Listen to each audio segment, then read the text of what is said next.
Salut, bienvenue à tous sur cet épisode qui est le 27, cette fois avec un gros sujet, puisqu'on va parler aujourd'hui du HIP 51. Le HIP 51, 52, 53, c'est ce qu'on appelle la DAO et les sub-DAO de Helium. C'est un gros sujet, il y a beaucoup de monde qui en parle, il y a beaucoup de monde qui dit de la merde aussi sur ce sujet-là. Je vous cache pas que d'une certaine façon, je peux le comprendre parce que j'ai passé un bon petit moment à relire les HIP, à discuter, à comprendre pour bien voir comment ça marche. C'est pas facile du tout, donc voilà, donc ça mérite une bonne explication et on va voir de quoi il en retourne, si c'est bien, si c'est pas bien, et ce que ça change dans cet épisode.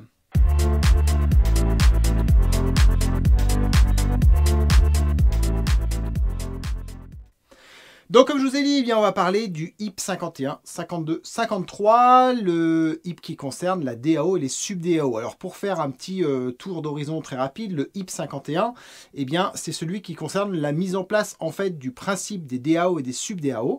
Et le HIP 52, il concerne la DAO qui est la DAO mobile, et le HIP 53, il concerne la DAO qui est la DAO IoT, c'est-à-dire en fait finalement la reprise en sub-DAO de ce qu'on connaît aujourd'hui sur le réseau Helium, à savoir le fonctionnement du réseau LoRaWAN. Donc voilà un peu pour mettre le contexte. C'est un gros changement. Alors comme tous les changements sur Helium, en général ça se termine un peu en crise. Voilà. Et en général, la crise, elle est alimentée parce que les rewards, c'est plus ce que c'était. Tout ça, on n'est plus millionnaire en 3 semaines. Bon, bref. Alors, il faut essayer de faire un peu la part des choses, essayer de les séparer et se dire que quand on fait ce genre de choses, on pense à long terme. Je sais que c'est pas toujours évident dans la communauté d'avoir une pensée long terme, mais en fait, on est quand même en train de bâtir un réseau. Un réseau, ça va mettre 5 ans, 6 ans, peut-être 10 ans à vraiment atteindre sa maturité. Et on est sur cet horizon-là. Voilà, donc il faut travailler sur le long terme, et c'est grosso modo ce que nous proposent ces changements au travers de ces DAO-là. Voilà, donc il ne faut pas regarder ce qui se passe aujourd'hui sur la chaîne pour essayer de se dire si c'est bien ou c'est pas bien, ça n'a absolument aucun sens. Les problèmes qui sont liés au passage au light, c'est un épiphénomène sur les 10 ans de tout ce qui va se passer. La réduction des rewards, on en parlait déjà il y a 1 an sur cette chaîne, donc s'il n'y a rien, mais alors rien de surprenant, c'est tout ce qu'il y a de plus prévisible. La baisse du reward, par contre, ça, après je dirais, comme la baisse du Bitcoin, on ne l'attendait pas forcément. Donc ça, c'est une variable d'ajustement qui nous fait un petit peu de peine, on est bien d'accord, mais qui est un peu, on espère, conjoncturel. Voilà. Malgré tout, on va voir que ces HIP-là, ils peuvent jouer sur cet élément-là. On va voir comment et sur quoi ça peut être intéressant. Bon, voilà, ça c'est pour planter un petit peu le cadre, et on va commencer par parler du HIP 51. Donc le HIP 51, ça a mis en place d'une DAO globale. La DAO, c'est une Distributed Autonomous Organization, si je ne me trompe pas. Et en gros, normalement, c'est l'idée de dire qu'on a un système qui est capable de fonctionner tout seul. Donc clairement, ce que nous dit Helium, c'est que ce n'est pas une vraie DAO qui est mise en place, parce qu'elle n'est pas complètement autonomous. Et en fait, c'est un système qui va être régulé par une fondation, un peu comme aujourd'hui on a la fondation Helium qui s'occupe de la partie LoRaWAN. Et pourquoi on a besoin d'avoir une fondation? C'est parce que on a un certain nombre de process qui doivent être validés par des humains, comme le fait qu'on ait les nouveaux fabricants de hardware, comme le fait qu'on insère certaines variables sur la chaîne pour arriver à la tuner pour qu'elle fonctionne à peu près correctement, et ainsi de suite. Donc il y a un certain nombre d'opérations qui ne sont pas complètement autonomes, qui nécessitent des humains, et donc l'idée c'est de mettre une non-profit organisation derrière qui va gérer ça. Donc on en a une aujourd'hui, c'est la Helium Foundation, et donc la Helium Foundation, elle gère le réseau LoRaWAN aujourd'hui, entre autres. Voilà, donc petit point. Bon, l'idée c'est, en effet, on a ça, mais c'est pas ça qui est le plus important, c'est en fait de dire qu'on a une organisation qui est à peu près autonome. Donc la HIP 51, elle définit la DAO qui est en dessous et qui permet de faire tourner des sub-DAO. C'est-à-dire qu'en fait, la HIP 51, elle définit un mode de fonctionnement qui va permettre de faire tourner différents réseaux qui vont être indépendants les uns des autres en termes de fonctionnement. Et la DAO du HIP 51, elle définit les règles qui sont communes. C'est-à-dire qu'elle définit en fait tout ce qui ne va pas changer d'un réseau à un autre. Alors là-dessus, il y a un certain nombre de choses qui ne changent pas, comme par exemple le fait qu'on puisse burner des HNT pour obtenir des DC. Et donc ça, c'est intéressant parce que c'est-à-dire que même si les sub-DAO vont créer des nouveaux tokens, En fait, on a toujours un lien entre ces nouveaux tokens et le HNT, et entre autres par le fait que la consommation sur le réseau, elle va passer par le fait de burner des HNT pour obtenir des DC, et ces DC vont permettre de gérer des communications. Alors par contre, la quantité de communication qu'on obtiendra pour un DC ou pour des HNT va varier d'une sub-DAO à une autre, bien entendu, parce que quand on est sur le réseau LoRaWAN, donc IoT, grosso modo, on va payer 50 centimes pour 1 méga de données à transférer. Des petits paquets de 22 octets, mais pour 1 méga, ça revient à peu près à 50 centimes. Et si je vous proposais ce tarif-là pour faire de la 5G, vous n'auriez pas spécialement envie de quitter votre opérateur favori. Donc, il va falloir avoir un autre facteur. On va pouvoir viser plutôt quelque chose qui est de tour de 50 centimes le gigaoctet.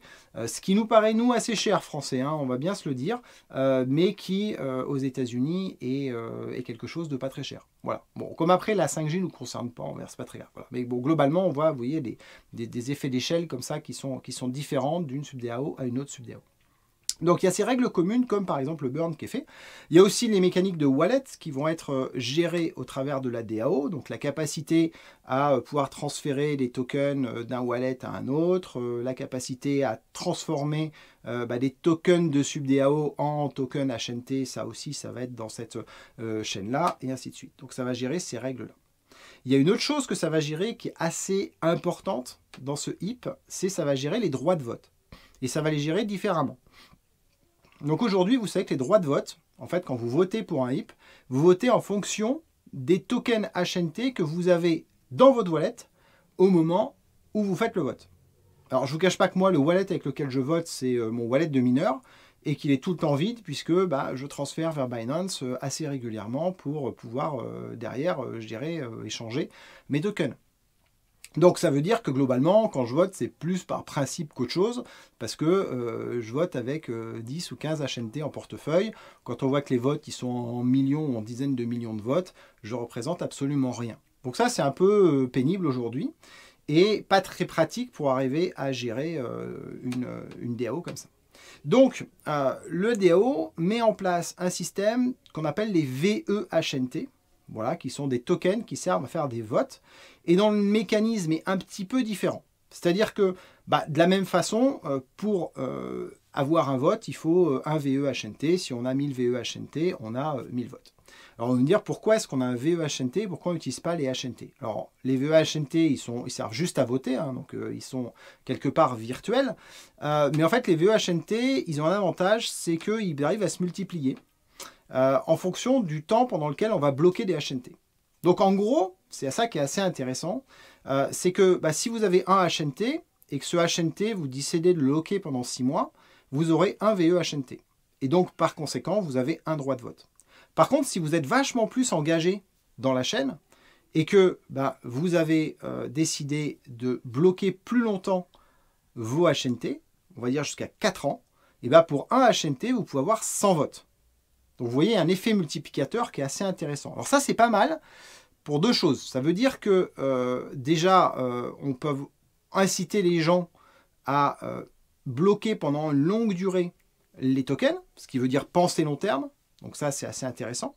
Même si clairement, j'imagine que vous, moi, on ne va pas bloquer des grandes quantités sur cet horizon de temps-là. Ce serait quand même con que ça atteigne 1000 $ dans 2 ans et que ça s'écroule derrière. Enfin, moi, je dis ça, je dis rien. Mais on va pas forcément faire ça. Mais par contre, vous voyez, si je vais simplement mettre 10 HNT loqués pendant 4 ans, bon, je ne prends pas économiquement aujourd'hui un gros risque, hein, je mets 100 balles, voilà, ça représente 1000 endroits de vote. Et là, ça commence à devenir intéressant. C'est pas énorme, encore une fois, parce qu'il y a des gens qui auront des droits de vote bien plus élevés. Mais vous voyez, une centaine de HNT, ça peut représenter 10 000 endroits de vote. C'est-à-dire qu'aujourd'hui, avec 100 HNT, quelque chose que pas mal de monde qui mine depuis un petit moment va avoir en portefeuille, vous pouvez avoir l'équivalent du pouvoir de vote d'un validateur aujourd'hui. Donc c'est quand même relativement, voilà, cet aspect-là, moi je le trouve assez intéressant en termes d'engagement dans la durée et du coup de droit de vote. Alors on va voir que ces VEHNT, à la fois ils donnent des droits de vote, mais ils ont aussi un autre impact qui est important, c'est dans la façon dont vont être redistribués les rewards entre les différentes sub-DAO. Mais là, ça commence un petit peu à devenir compliqué, donc je vais en parler un petit peu plus tard. Donc on va dire ça c'est la base du HIP 51, de dire voilà on a créé des règles communes, on a créé une gouvernance commune, on a créé des droits de vote communes, on a mis un certain nombre de choses à ce niveau-là. Ensuite viennent les sub-DAO. Donc c'est-à-dire que par-dessus on va avoir une DAO qui va venir représenter un réseau et qui va avoir ses propres règles. L'intérêt d'avoir fait ça, c'est qu'on va pouvoir mettre des règles complètement différentes pour chacune des sub-DAO. Mais sans pour autant faire en sorte qu'il y en ait une qui puisse s'accaparer tous les HNT et compagnie. Hein. On va bien être d'accord, on va voir comment ça marche. Mais chacune peut avoir des règles différentes de la façon dont on distribue des rewards. Donc pour ça, on va être obligé de créer un nouveau token. Alors ce qu'on appelle dans le HIP un DNT. Voilà, Distributed Network Token. Vous verrez aussi des DNP, c'est le Distributed Network Protocol. Moi, je ne vais pas trop utiliser DNP, parce qu'avec SubDAO, ça se mélange. Donc je vais utiliser SubDAO pour dire que c'est voilà, une sous-DAO. Par contre, je vais peut-être parler de DNT qui correspondra au token de la SubDAO, c'est-à-dire ces tokens-là, pour l'IoT, c'est-à-dire pour LoRaWAN, il s'appelle IoT, et pour la 5G, il s'appelle mobile. Voilà. Ça, c'est le nom de ces DNT, donc le nom des tokens qui vont être créés. Donc ces tokens-là, ça marche. Bah, c'est un token, hein, ça marche comme un HNT, comme un autre. Et donc, on va pouvoir définir plusieurs choses. La quantité qui va être délivrée à chaque époque, globalement à chaque année, ainsi de suite. On va pouvoir déterminer éventuellement si on en prémine un certain stock. Et on va pouvoir déterminer la façon dont on le distribue. Alors, très clairement, sur les sub-DAO, ce qui est prévu aujourd'hui, elles ne sont pas encore votées, donc elles peuvent encore pas mal évoluer, hein, les sub-DAO. Mais ce qui est prévu aujourd'hui, c'est que par exemple, sur la sub-DAO IoT, donc qui correspond à l'hélium d'aujourd'hui avec du LoRaWAN, d'accord? Eh bien, on va avoir, dès la première année, si je ne me trompe pas, je vais peut-être dire une connerie, je crois que c'est 70 milliards de tokens distribués. Vous voyez que le HNT, lui, en termes de distribution, c'est 2,5 millions par an. Par mois. 2,5 millions par mois. Ce qui, du coup, nous fait 25-30 millions par an. Et là, on passe de 30 millions à 70 milliards. Donc on a un facteur 1000. Alors pour ceux qui se disent, ouais, mais il en est où le HNT rédemption avec le coefficient multiplicateur de 1000, où on pourra avoir des tas de HNT qui n'ont pas plus de valeur dans son portefeuille, mais ça nous fait kiffer notre mère. Et bien il est là, voilà, en gros. C'est-à-dire que ça ne sert à rien de jouer sur la modification du HNT, parce qu'en fait, le IoT qui va arriver, bah, vous en aurez grosso modo 2000 fois plus qu'aujourd'hui. Alors ça va pas nous faire une belle jambe, hein. Moi je vous cache pas, mais pour ceux qui ont envie d'avoir des portefeuilles avec des millions de trucs à l'intérieur, bah, ça va peut-être vous faire plaisir. Voilà, tant mieux pour vous. Mais en tout cas, voilà, ça va fonctionner comme ça. Alors il y a un petit truc un peu particulier, c'est que, bon, je sais pas si c'est pour faire plaisir ou voilà, mais en tout cas, on va dire pour remercier les gens de la confiance dans le réseau, ainsi de suite. Ceux qui sont actifs, où il y aura un drop de 5 millions de tokens IoT pour les hotspots qui ont été actifs, les mineurs qui ont été actifs et les validateurs qui ont été actifs dans les périodes précédentes. Voilà. Donc il va y avoir un petit airdrop comme ça pour démarrer, ce qui serait à mon sens pas forcément nécessaire, mais bon, si ça fait plaisir à la communauté, après tout, pourquoi pas. C'est pas non plus un gros volume par rapport aux 65 autres millions qui vont être minés par la suite. Donc ces 65 millions qui vont être minés sur la chaîne, ils vont être distribués grosso modo de la même façon qu'aujourd'hui. Il y aura toujours des POC, il y aura toujours des witness. C'est exactement le même principe. Rien ne change. A priori, enfin il peut toujours y avoir quelques petites évolutions, mais on va dans la grande ligne, rien ne change. Voilà, il y aura les lives, il y aura les fulls, il y aura tout ça. Mais bon, bah, ça veut dire qu'à chaque bloc, on va toucher plus, du coup, puisqu'on va en distribuer plus. Voilà. Mais par contre, sa valeur va être différente. Alors on va voir comment fonctionne sa valeur, mais encore une fois, on en reparle un petit peu tout à l'heure parce que c'est un petit peu compliqué. Voilà. Mais on va dire que malgré tout, ce token, malgré qu'il ait une valeur qui va être en relation avec le token HNT, c'est là le petit truc un petit peu compliqué, mais qui s'explique simplement, eh bien, en plus d'avoir ça, on va avoir par-dessus, il va être coté, et donc il peut avoir lui-même une valeur sur le marché qui est différente. C'est-à-dire que, grosso modo, si quelqu'un estime que ce réseau va fortement se développer, eh ben, il peut spéculer en fait sur le futur cours de ce token et donc sa future valorisation. Bon, ça, c'est le principe de n'importe quel token, il n'y a rien qui change, mais c'est important de savoir qu'il a sa vie propre, sur les exchanges, parce que par ailleurs, on va voir qu'il est backé par du HNT, ce qui fait quelque part une espèce de prix minimum. Voilà. Donc ça, c'est pour le token IoT, rien de très particulier là-dessus. Le change entre le système actuel et la bascule vers la sub-DAO IoT, elle est prévue dans les HIP au 1er août. Personnellement, je pense que la marche, elle est assez haute et je ne serais pas surpris que ce soit quand même décalé. Voilà. Mais l'idée, c'est de le faire pour les 3 ans de la chaîne. On verra. Voilà, moi, ouais, ça me paraît chaud, quoi. Bon, on est quand même presque mi-juin, quoi. Bon, bref, on verra. Mais peu importe, à la limite, ça ne change pas grand-chose. Le HIP, l'autre HIP, donc le 52, si je ne me trompe pas, concerne le mobile, donc la 5G. Lui, l'idée, en fait, et l'objectif de faire le 51 assez vite, c'est de pouvoir très rapidement faire le 52 derrière pour pouvoir démarrer la 5G. Voilà. Après, la bascule sur de l'IoT, on va dire que c'est un peu moins grave, si c'est que dans les mécanismes de redistribution, ça peut être un peu étrange. Donc, le principe de la 5G, globalement, c'est exactement le même, sauf que la façon de faire un POC en 5G, elle peut être différente. Donc, forcément, l'algorithme qui rémunère la preuve de couverture peut être différent, et donc par conséquent, la façon dont on reward aussi va être différente.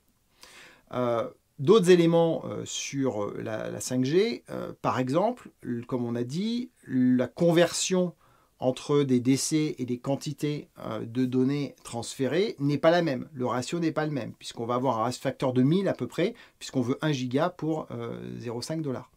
Donc grosso modo, vous voyez que là encore, on a une règle qui est différente. Alors, il y a des trucs assez intéressants aussi sur la distribution des tokens sur la 5G, puisque comme eux, ils sont nouveaux, du coup, on va dire quelque part, sans doute, ils ont appris de ce qu'on voit sur le réseau Helium. Et par exemple, il y a une partie de redistribution des tokens qui est faite pour être envoyée à des gens qui font du mapping. Voilà, donc ça c'est plutôt cool, je trouve, d'avoir eu cette idée-là. Bon, c'est dommage que dans la IoT, on n'en profite pas pour faire ça. Je trouve que ça pourrait être un truc assez intéressant. Mais vous voyez qu'en fait, il y a plus de catégories de reward dans cette DAO-là, sans doute parce qu'ils ont bénéficié de l'expérience de ce qu'il y avait avant. Voilà, donc ce serait possible d'en rajouter sur la DAO IoT. Il faudrait juste la faire valider et donc répartir différemment les tokens, ce qui ne plaira pas à tout le monde. Voilà. Mais vous voyez qu'il y a des choses qui sont différentes. Donc c'est pour ces raisons-là en fait qu'on a besoin d'avoir des sub-DAO, c'est parce que vous voyez que les règles elles sont différentes entre les uns et les autres. Du coup, la façon aussi dont on distribue les tokens et la quantité de tokens qu'on va avoir en mobile, les tokens mobiles, eux aussi, ils ont leur propre vie, leur propre quantité. En mobile, alors je n'ai plus les chiffres en tête, mais de mémoire, il y a plus de tokens qui sont distribués en mobile qu'il y a de tokens qui sont distribués en IoT. Mais fondamentalement, c'est pas grave. Ça ne change rien par rapport à nos revenus. Alors maintenant, pour comprendre comment tout ça, ça interagit.